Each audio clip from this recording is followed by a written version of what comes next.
थक बहुत जल्दी जाती है। कमजोरी वाला गाना नहीं आप गा सकते। मारे हवा के झोंका लहरे खुलम के सिया खुद फूल बन गई बा खुशबू से भर दिया।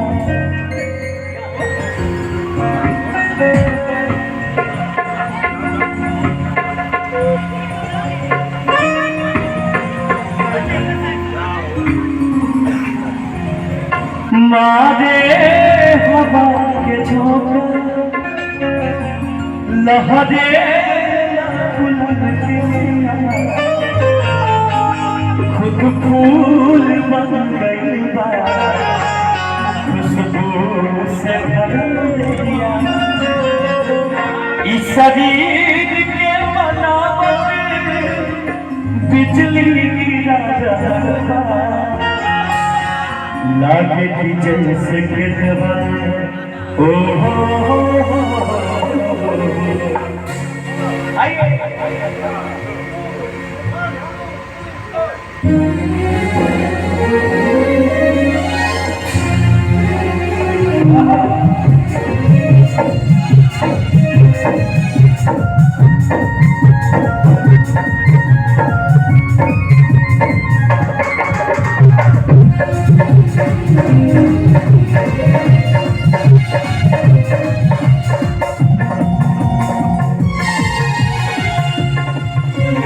उठनी के रंग पिया उठनी के रंग पिया उठनी के रंग पिया जादू चला रहल बा लागे की जैसे किसवा में ओ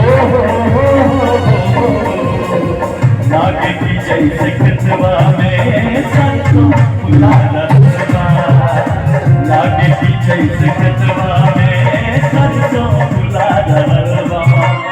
उठनी के रंग पिया उठनी के रंग पिया जादू चला रहल बा लागे की जैसे किसवा में लागे की जैसे किसवा में सरसों फुला रहल बा लागे की जैसे किसवा में सरसों फुला रहल बा। उठनी के रंग पिया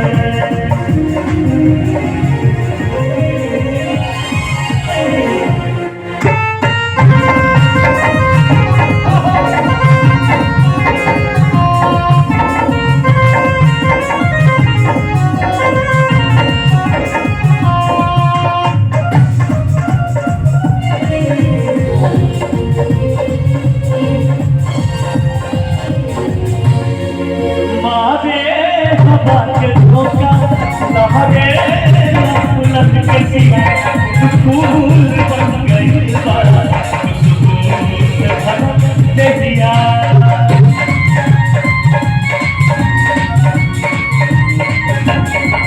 मारे हवा के झोंका लहरे खुलम के सिया फूल बन गई बा खुशबू से भर दिया। शरीर के बनावट बिजली गिरा लागे की जैसे किसवा में लागे की जैसे किसवा में सरसों फुला रहल बा लागे की जैसे किसवा में सरसों फुला रहल बा।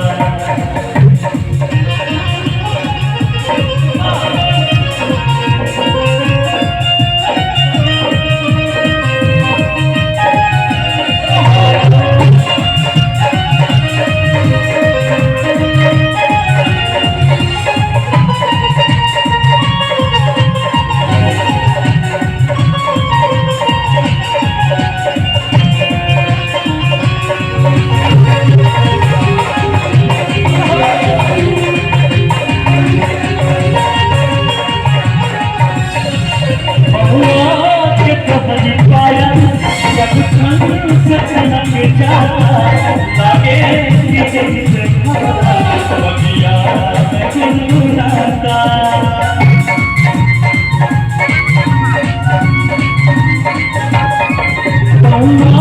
के सजी पाया जब छंद के छलक जाता लागे भगता बगिया में गुनगुनाता